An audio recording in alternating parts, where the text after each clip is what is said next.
Hi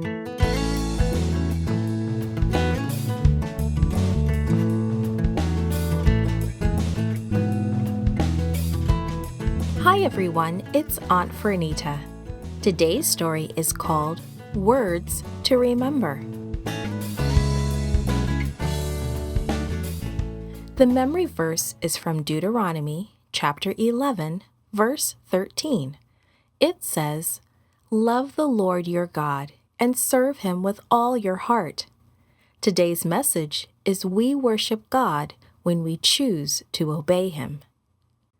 Do your parents ever say things like, "Don't forget to take out the trash," or "Don't forget to feed the dog"? They are reminding you to obey. The children of Israel were about to enter the promised land without Moses. What would he say to them? Moses looks longingly out over the Jordan River into the promised land. He is sad because he won't be going there. He pleads with God to let him enter that land with the people, but God says to Moses, "Speak no more of this. You may view the land, but you may not enter it." So Moses doesn't ask about it anymore. He accepts God's wisdom and will. But now Moses thinks about the children of Israel.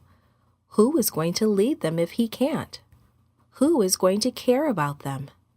He prays and asks God to provide a good leader. God tells Moses that Joshua will lead the people. Joshua has worked beside Moses since Aaron died.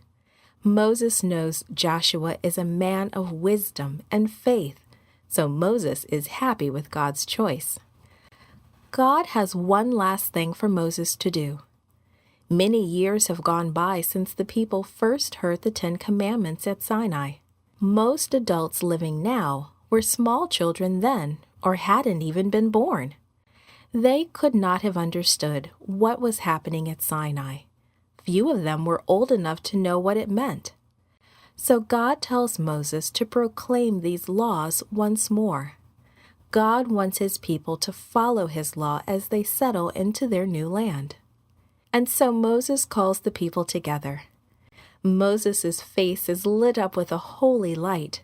His clear and wise eyes look out over the thousands of people standing before him.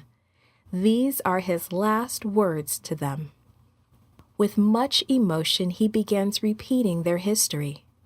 They had been slaves in Egypt, and God had rescued them. He reminds them of the great miracles God had performed for them.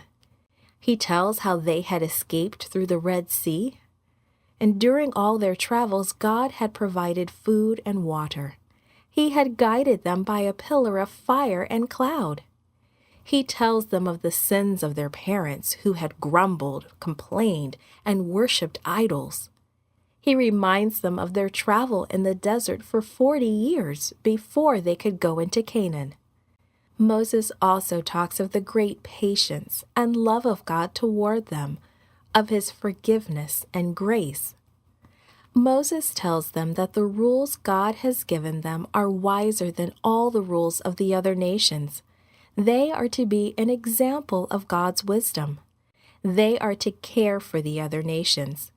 They are told of the wonderful things awaiting them in Canaan. Then Moses goes over the laws with them again.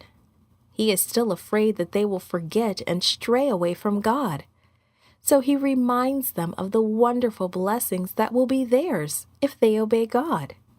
He tells of the blessings of food, happy families, good leaders, and protection against enemies.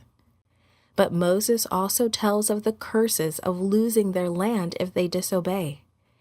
They will have no peace or safety, and they will live in fear and sorrow and with diseases. Then Moses closes with a song. You can read it in Deuteronomy 32. It tells of the wonderful way God had shown his love in the past, and it tells of future events and the final victory of Christ's second coming. Moses says, "Command your children to obey carefully all the words of this law. They are not just idle words. They are your life. The people are to memorize this song, to teach it to their children. They are to remember it always. It will help them remember what God has done for them. After this, Moses climbed Mount Nebo in the land of Moab. There he looked one more time into the promised land. And Moses, the servant of the Lord, died there in Moab, as the Lord had said. Created and produced by Falvo Fowler. This podcast is read by Franita Buddy Fullwood for Gracelink.net. Animation and artwork by Giogo Godoy. Audio is post-produced by Faith To at Studio El Piso in Singapore. The theme music is by Clayton Kinney. The audio engineer was Maurice Bailey.